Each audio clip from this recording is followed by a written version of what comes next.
নমস্কার বন্ধুরা, আজকে শেয়ার করছি KFC স্টাইলে চিকেন পপকর্নের রেসিপি। আমাদের মতো মধ্যবিত্ত ফ্যামিলির KFCতে গিয়ে এরকম চিকেন পপকর্ন খাওয়া কিন্তু একদম সাধ্যের বাইরে। তাই বাড়িতে কিভাবে খুব সহজেই এরকম KFC স্টাইলে চিকেন পপকর্ন বাড়িতেই বানিয়ে নিতে পারবেন সেটাই আজকে শেয়ার করব।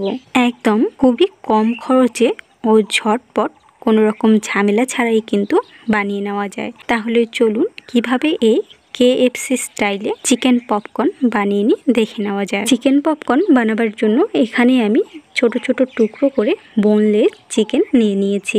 এবার এর মধ্যে দিয়ে দিচ্ছি স্বাদ মতো লবণ, দিয়ে দিচ্ছি স্বাদ মতো লঙ্কা গুঁড়ো, 1 চামচ রসুন বাটা, হাফ চামচ সয়া সস, দিয়ে দিচ্ছি 1 চামচ পরিমাণ লিকুইড দুধ, আর দিয়ে দিচ্ছি খুবই অল্প পরিমাণে লেবুর রস। এবার সব উপকরণ চিকেনের সাথে ভালোভাবে মিশিয়ে নিচ্ছি। ভালোভাবে সব উপকরণ চিকেনের সাথে মেখে নেওয়া হয়ে গেছে। এবার একটা ঢাকনা দিয়ে 1 ঘন্টার জন্য নর্মাল ফ্রিজে রেখে দিচ্ছি। অন্যদিকে চিকেনগুলোকে কোটিং করার জন্য এখানে একটা প্লেটের মধ্যে নিয়ে নিচ্ছি 2 চামচ কর্নফ্লোর আর 4 চামচ ময়দা। আপনারা চাইলে শুধু ময়দা দিয়েও করে নিতে পারেন, তবে কর্নফ্লোর দিলে চিকেন পপকর্নগুলো ক্রিস্পি হবে। এবার এর মধ্যে দিয়ে দিচ্ছি স্বাদ মতো লবণ আর লঙ্কা গুঁড়ো।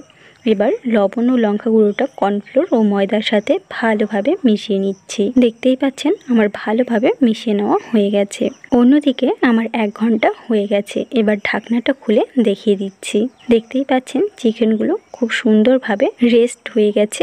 এবার এর মধ্যে দিয়ে দিচ্ছি ফ্যাটানো ডিম। এবার চিকেনের সাথে ডিমটাকে ভালোভাবে মিশিয়ে নিচ্ছি। কারা কারা চিকেন খেতে ভালোবাসেন অবশ্যই কিন্তু কমেন্ট করে জানাবেন। চিকেনের সাথে ডিম ভালোভাবে মিশিয়ে নেওয়া হয়ে গেছে। এবার চিকেনের বাটিটাকে একটা সাইডে রেখে দিচ্ছি আর কর্নফ্লোর ও ময়দার মিশ্রণটাও নিয়ে নিয়েছি। এবার একটা চিকেনের টুকরো নিয়ে কর্নফ্লোর ও ময়দার মিশ্রণের মধ্যে ভালোভাবে কোট করে নিতে হবে। দেখতেই পাচ্ছেন আমি কিভাবে করে নিচ্ছি, আর এভাবেই আমি সবগুলোকে করে নিচ্ছি। যারা যারা আমার এই ভিডিওটি ফেসবুক পেজ থেকে দেখছেন তারা প্লিজ আমার ফেসবুক পেজটি ফলো করে দেবেন, আর যারা যারা ইউটিউব থেকে দেখছেন তারা প্লিজ আমার ইউটিউব চ্যানেলটি সাবস্ক্রাইব করে পাশে থাকা বেল আইকনটি প্রেস করে দেবেন, যাতে আমি ভিডিও আপলোড করার সাথে সাথে আপনাদের কাছে সবার আগে নোটিফিকেশানগুলো পৌঁছে যায়। দেখতেই পাচ্ছেন আমার সবগুলো চিকেনের টুকরো কর্নফ্লোর ও ময়দার মিশ্রণের মধ্যে দিয়ে দেওয়া হয়ে গেছে। এবার ভালোভাবে কোট করে নিচ্ছি। দেখতেই পাচ্ছেন কিভাবে আমি করে নিচ্ছি। এবার ময়দা ও কর্নফ্লোরের মিশ্রণটা ভালোভাবে ঝেড়ে নিয়ে চিকেনের টুকরোগুলোকে প্লেটের মধ্যে তুলে নিচ্ছি। অন্যদিকে একটা বাটির মধ্যে ঠান্ডা জল নিয়ে নিয়েছি। এবার এই জলের মধ্যে আগে থেকে কোট করে রাখা চিকেনগুলোকে এই জলের মধ্যে দিয়ে দিচ্ছি। যেহেতু আমি এখানে ডাবল কোট করে নেব, তাই চিকেনগুলোকে জলের মধ্যে দিয়ে দিচ্ছি। আপনারা যদি একটা কোটে করে নিতে চান তাহলে এভাবেই চিকেনগুলোকে ভেজে নেবেন, আর জলে ভেজানোর কোনো দরকার নেই। এবার চিকেনের টুকরোগুলোকে জল থেকে তুলে নিয়ে ময়দা ও কর্নফ্লোরের মিশ্রণের মধ্যে আবারও দিয়ে দিচ্ছি। ময়দা ও কর্নফ্লোরের মিশ্রণটা চিকেনের মধ্যে ভালোভাবে চেপে চেপে লাগিয়ে নিয়ে একটু ঢেকে নিলেই কিন্তু আমাদের চিকেন পপকর্নগুলো ভাজার জন্য একদম তৈরি। আর এভাবেই আমি সবগুলো চিকেন পপকর্ন তৈরি করে নিচ্ছি। আমার ভিডিওগুলো আপনাদের কেমন লাগে সেটা কিন্তু অবশ্যই কমেন্ট করে জানাবেন। যদি ভালো লেগে থাকে তাহলে লাইক ও শেয়ার করতে একদমই ভুলবেন না। আর আপনারা কীরকম রান্নার রেসিপি দেখতে চান সেটাও কিন্তু কমেন্ট করে জানাতে পারেন। আর আপনাদের চিকেনের কোন রেসিপিটা সব থেকে ভালো লাগে সেটা কিন্তু অবশ্যই কমেন্ট করে জানাতে ভুলবেন না। দেখতেই পাচ্ছেন এভাবেই আমি সবগুলো চিকেন পপকর্ন বানিয়ে নিয়েছি। এবার চিকেন পপকর্নগুলো ভাজার জন্য কড়াইয়ে তেল গরম করে নিয়ে নিয়েছি। এবার এক এক করে পপকর্নগুলোকে দিয়ে দিচ্ছি। আপনারা চাইলে এখানে ডুবো তেলও ভেজে নিতে পারেন, তবে এখানে আমি কম তেলে ভেজে নিচ্ছি।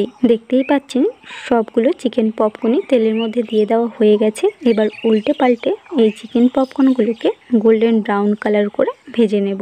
দেখলেন তো কত সহজেই আর কম খরচেই চিকেন পপকর্নগুলো বানিয়ে নেওয়া যায়। রেস্টুরেন্ট গিয়ে বেশি টাকা খরচ না করে এভাবে বাড়িতেই বানিয়ে দেখবেন।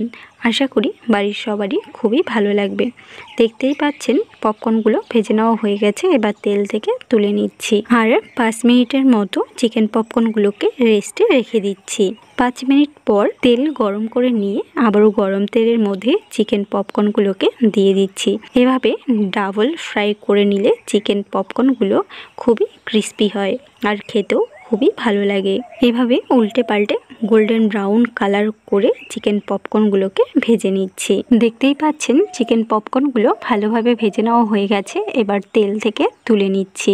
দেখলেন তো কত সহজেই কেএফসি স্টাইলে চিকেন পপকর্ন বাড়িতেই বানিয়ে নেওয়া যায়। তাহলে আজকে এই পর্যন্ত, আবার হাজির হয়ে যাব নতুন কোনো রেসিপির সাথে। সবাই ভালো থাকবেন, সুস্থ থাকবেন, ধন্যবাদ।